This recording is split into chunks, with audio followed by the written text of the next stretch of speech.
हर हर महादेव। आप सभी शिव भक्तों को महाशिवरात्रि की अनंत शुभकामनाएं। आज हमारा परम सौभाग्य है कि आज हम सभी जो भी इस वीडियो को सुन रहे हैं, देख रहे हैं, और हम सब आज भगवान शंकर के सुंदर पावन अवसर में सम्मिलित हो पा रहे हैं, ये हम सभी का परम सौभाग्य है।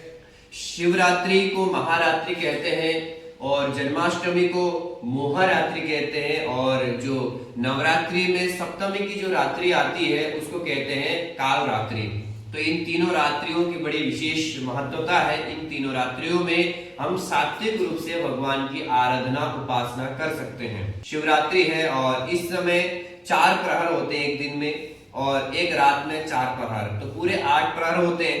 तो यदि व्यवस्था है, सामर्थ्यता है, तो भगवान शंकर की 8 प्रहर की उपासना पूजा होनी चाहिए। यदि नहीं है तो 4 प्रहर की रात्रि के समय में हम कर सकते हैं, और वो भी नहीं है तो कम से कम 1 प्रहर की, एक समय की भगवान की पूजा होनी चाहिए। यदि वो भी सामर्थ्यता नहीं है तो मंदिर में आए और 1 लोटा जल भगवान शंकर को अवश्य चढ़ाएं। ओम त्र्यंबकं यजामहे सुगंधिं पुष्टिवर्धनम् उर्वारुकमिव बन्धनान् मृत्युर्मुक्षीयमामृतात्।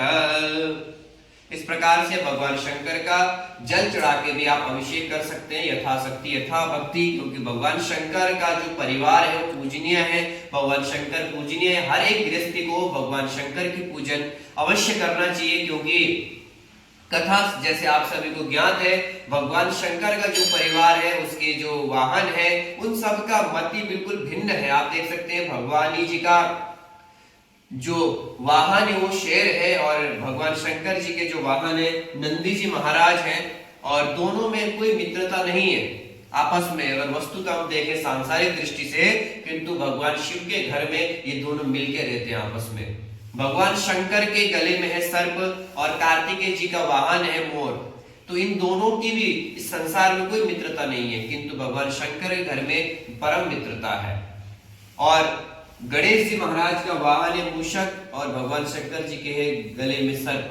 तो इन दोनों की भी संसार में कोई समानता नहीं है, मित्रता नहीं है, किंतु भगवान शंकर के घर में सब मिलकर रहते हैं। इसी प्रकार से जो हम गृहस्थी है, हर किसी का मन विचार सबका अलग होता है, किंतु भगवान शंकर की यदि उपासना करते हैं, पूजन करते हैं, तो उससे जो हमारा मन है, विचार है, वो भिन्न होते हुए भी एक दूसरे को समझकर सामंजस्य मिलकर हम रह सकते हैं। वो जो कृपा है वो भगवान शंकर की उपासना से आती है। तो इसलिए हर गृहस्थी को भगवान शंकर का पूजन अवश्य करना चाहिए, और जहां तक हो सके तो शीघ्र अतिशीघ्र जो भी आप वीडियो सुन रहे हैं, आप जाएं और भगवान शंकर की उपासना करें और अपने पुण्यों की वृद्धि करें, और भगवान के चरणों में अपना नमन प्रस्तुत करें। हर हर महादेव।